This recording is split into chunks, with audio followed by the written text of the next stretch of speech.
his parents were in the sitting room when they heard strange musical noises coming from their own bedroom. So they got up very quietly and they stuck to the door and they looked in. And their young son was inside in their bedroom, and he had 6 elastic bands which he had stretched between the knobs on the drawers in the dresser, and he was plucking them like guitar strings. And he was experimenting. He was pulling the drawers in and out so he could change the pitch on the sounds. And they listened for a few minutes. The parents were both psychologists. They figured out it was time for this kid to have music lessons. He was 4 years of age at the time. So they sent him to music school, and it quickly became obvious that this was a child prodigy as far as music was concerned. By the time he was 20 and into his 20s, he was recognized as one of the great virtuoso violinists of our times. He's now in his 30s. A man called Joshua Bell. Any of you ever heard of him? Okay. So this guy travels the world and he fills concert halls, and you'll pay $100 a pop to get to hear him play. An extraordinary performer. And the Washington Post decided to do an experiment, a social science experiment with him. So they invited him to go to a train station in Washington, D.C., placed, if I pronounce it correctly, L'Enfant Plaza. Yeah? And this is a very big station. And they figured out, they wanted to find out if you took an artist of this caliber out of his natural environment and had him perform in a strange environment, would he be recognized? And what would happen? And the fears were, of course, is that he'd be mobbed and that there would be a stampede and the police would be called in and the trains would stop and there'd be bedlam in Washington. And they persuaded him to take part in the experiment. So he goes to the train station, and there's a long escalator which takes 1 minute and 15 seconds to get to the top, and he positions himself up at the top of it so that people would have 1 minute and 15 seconds to hear the music before they actually saw the musician. And he's wearing an old baseball cap and baggy trousers, and he takes his violin case, puts it on the ground, and puts a few dollars in it and a few coins, and takes out his violin. His violin is worth $3.2 million. It was crafted, a Stradivarius, crafted by Stradivarius himself. $3.2 million is worth. And he starts playing, and he's an extraordinary performer. You can watch it on YouTube. And he played for 45 minutes. 6 extraordinary pieces, very, very complex pieces. And they had cameras, hidden cameras set up all over the station, and they had security people in case there was going to be a stampede. And over 1,000 people passed by, and they totally ignored him. At the end of 45 minutes, he had collected $32.17. Of the over 1,000 people who passed through, only 6 paid him any kind of attention whatsoever. One guy stood at a pillar for about 9 minutes just watching him. That was the best performance. Others watched for 2 or 3 minutes and passed on, but most people just totally ignored him and kept going. The only exception was every little child who came through, the mothers had to drag them away because the kids kept turning back watching this guy. They dragged the kids away. Everybody else ignored him. I'm going to talk about that for a few moments today then. What happens when genius is not recognized? What happens when we don't see the miracles around us? I'm going to make 5 main points rather quickly this morning. The first one, I will talk about this Infancy Gospel of Thomas, which we've had 3 readings from this morning. And then secondly, I'm going to talk about other infancy gospels. Then thirdly, I will talk about the miracle of every moment. Then fourthly, I'm going to talk about mysticism versus narcissism. And then fifthly, I'm going to talk about prototypes. So they're the 5 points I'll make this morning. So the 3 readings we had this morning come from the Infancy Gospel according to Thomas. Now we're almost at the end of the book in the readings today. It's about 19 chapters long. And if we had been reading it for the last 4 or 5 days, we'd have the whole story. So the 3 little incidents we heard this morning are really beautiful and they're really benign. But I want to give you the full story. So what is this Infancy Gospel?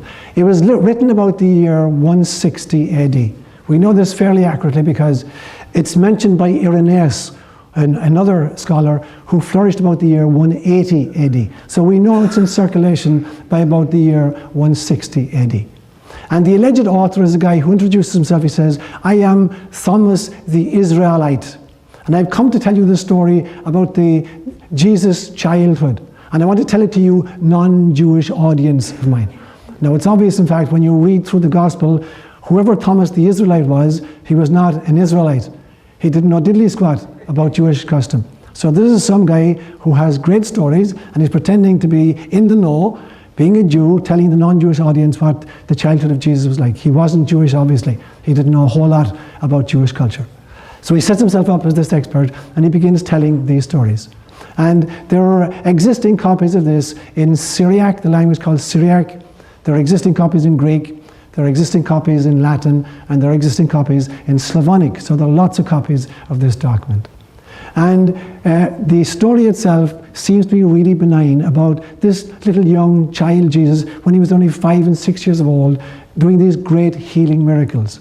But if you go back earlier in the book, it's not all fun and games. There's a story earlier on in the book where Jesus is 5 years old, and he's playing with a bunch of his friends, and they're playing with mud. And he takes mud and he fashions it, and he starts making doves out of the mud. And somebody is walking along, he sees this happening, he says he's really upset because this is the Sabbath and the kids should not be working on the Sabbath. So he goes to Joseph, Jesus' father, and he complains bitterly about this child of his who's not keeping the Sabbath. And Jesus is really upset. Joseph is really upset with Jesus. He comes out and he starts roaring at him, why are you doing this? Why are you always getting into trouble? And at this stage, Jesus breathed into the mud doves, and the doves took off and flew off. A little bit later, he's still 5 years of age, and he's making a little pond. So he's got mud again. He likes mud a lot, obviously. He's making a little pond of mud, and he's put water in it, and he's playing with his little boat or whatever. And another kid comes along. This kid is the son of a very famous scholar. The scholar's name is Annas. And the kid has a stick, and he breaks the wall of Jesus' little pond, and the water flows out. And Jesus obviously didn't learn his manners yet at this stage. He says, you damn fool! Why did you do that? May you wither like a tree. May you never produce a leaf or a fruit or a root again. And the little child withered up, and the friends ran away to tell the parents, your kid is half dead, and then take this little kid, and the child is shriveled. And so the parents obviously aren't very happy with this, and they come to Joseph again to complain again to Joseph about his kid. And Jesus sees them coming, and he knows what's going to happen, so he makes them blind. The parents are turned blind. So he's not a very well-behaved kid. He's got big problems with his stepdad. You see that very early on in the text. Big problems with his stepdad. At one stage, Joseph, there's been a long litany of people complaining about this kid of his, and finally Joseph gets really upset, and he grabs Jesus by the ear and starts pulling his ear. And Jesus says, ouch, ouch, go away from me. You're not my father. How many stepdads have heard that after a divorce? You can't control me. You're not my dad. Here was Jesus saying it 2,000 years ago. So finally, in desperation, Joseph decides he needs to send this kid to school. So there's a very famous teacher guy called Zacchaeus, and Zacchaeus says, yeah, I'll put smacht on him. I'll control him. So he drags him into the classroom, and he writes the alphabet on the blackboard, and he says to Jesus, I want you to teach, this one, the first one is Aleph, first letter of the Hebrew alphabet is Aleph, Aleph, and the child is sitting there, apparently not understanding. Aleph, look, this is Aleph, this is how you make Aleph. And finally Jesus says to him, you don't know anything about Aleph. Do you know how it got constructed? Do you know the etymology of it? Do you know where it came from? And he ties the teacher up in knots, and then he recites the whole alphabet from Aleph, from Alpha to Omega, backwards and forwards several times. And finally the teacher is so humiliated, he gives up the profession and he won't teach anymore. So this is not a very enlightened kind of a kid. Now where's this stuff coming out of? There's a whole genre of Greek mythology which has to do with the trickster motif. Now we get the very same thing in Native American Indian tradition, except the trickster very often is associated with animals. But in Greek mythology, the trickster was always a child god who, because he was divine, had extraordinary powers, but were also always getting into some kinds of mischief. So the Infancy Gospel of Thomas is coming out of this genre. And so Jesus is constantly getting in trouble and doing all kinds of weird stuff, not very nice stuff. He's not just healing people, he's killing people and blinding people as well, if you listen to the whole account. So that's the Gospel of Thomas. That's my first point. Second point then is, it's part of a genre called the Infancy Gospels, and there are many, many of them. For 2 or 3 weeks before Christmas, we were focused on another one of them, which was called the Infancy Gospel of James. And that spoke about the birth of Mary and her childhood, and then the birth of Jesus. So you're familiar with that one. I want to just mention 2 others today from this genre. There's the one which is called Pseudo-Matthew, the Infancy Gospel of Pseudo-Matthew. And this is a gospel coming from about the early 6th century, and it really is a kind of a redacted version of the Infancy Gospel of James and the Infancy Gospel of Thomas. It pulls these 2 into one place. And it's written about its time early in the 6th century. And some of the stories that you find in this, you find stories that create the ox and the ass. This is the first time where you have the ox and the ass in the birth scene of Jesus. And in fact, this gospel is the source of very, very many of the medieval portraits of Mary. It's on incidents coming from this gospel. So that's an interesting Pseudo-Matthew. And then there's a fascinating one which is called the Arabic Infancy Gospel of Jesus, which comes from a little bit later than the Pseudo-Matthew, about 100 years later, and it's written originally in Syriac and then translated into Aramaic, into Arabic. And in fact, some of the stories from this you find in the Quran. And it's basically 3 parts. The first part has to do with the birth of Jesus, and then the second part has to do with the flight into Egypt. A lot of stories about what happened to them on the flight into Egypt. And then the third part of it is about miracle stories about Jesus as a little child. And there's some really weird ones. Is Tommy gone? Is Tommy here? Tommy's still here. Close his ears. There's one weird story about the diaper of Jesus in the Arabic Gospel of Jesus. And the diaper of Jesus has healing properties. I kid you not. I imagine if you had a cloth wrapped around the divine tuchus, obviously it would be very, very healing. But according to this, his mother would loan out the diaper to other little kids who were ill, and the diaper would cure the kids. This obviously is the etymological origin of the phrase, holy blank.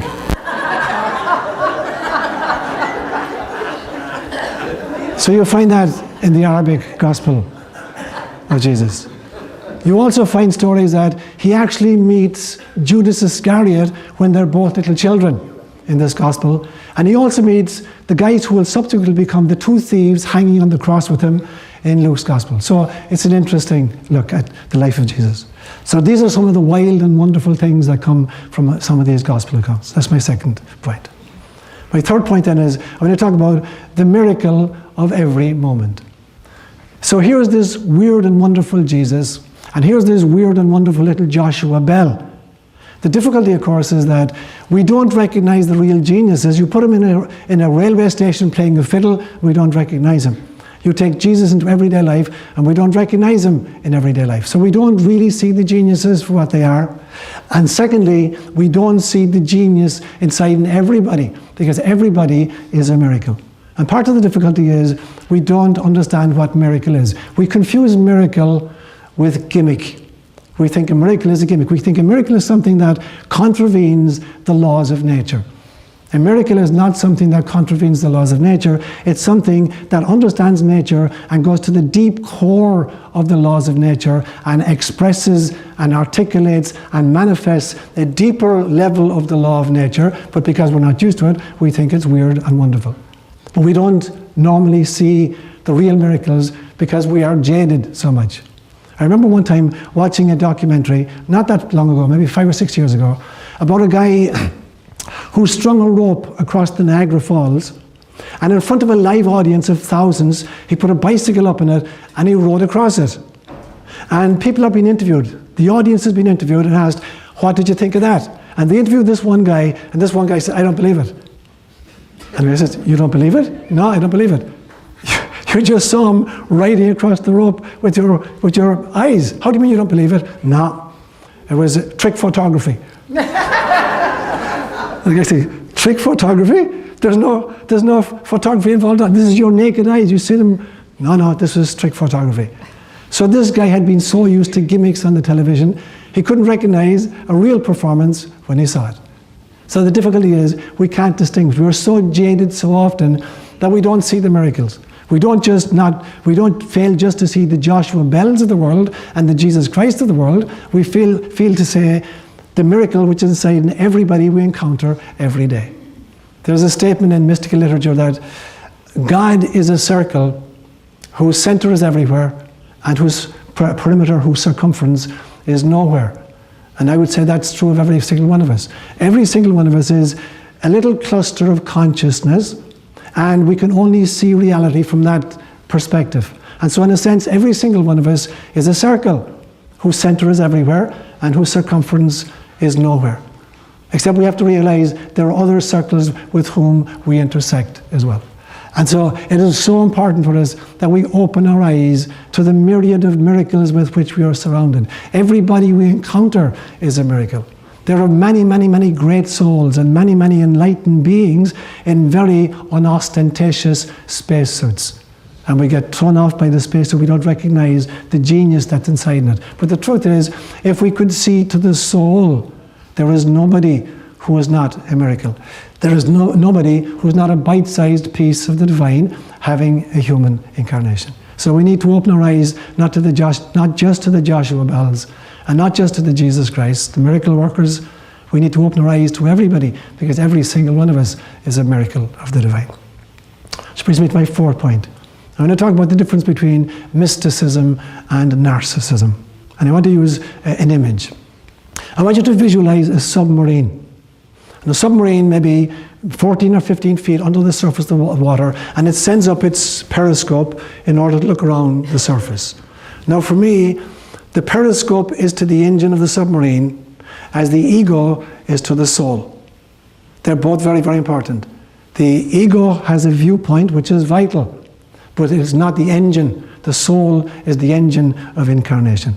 The difficulty is that if we are kind of new age pseudo-mystics, we like to boast that the ego is an illusion. That's not true at all. The ego is not an illusion. The ego is very real.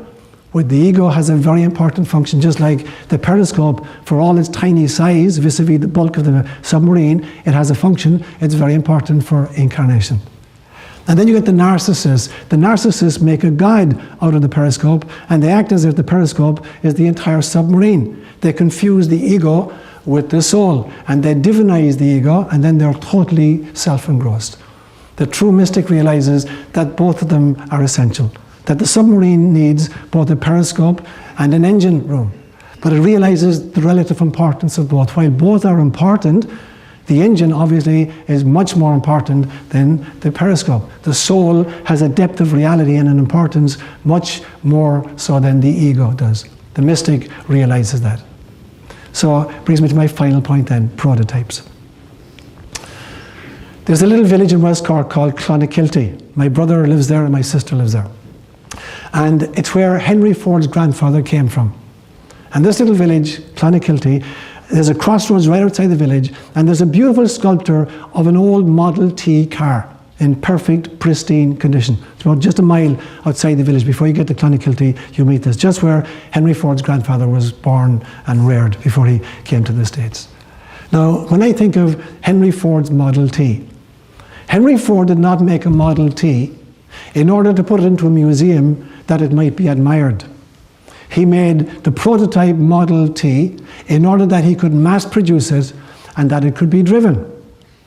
In the same way, Jesus Christ did not come to be stuck in a tabernacle and admired.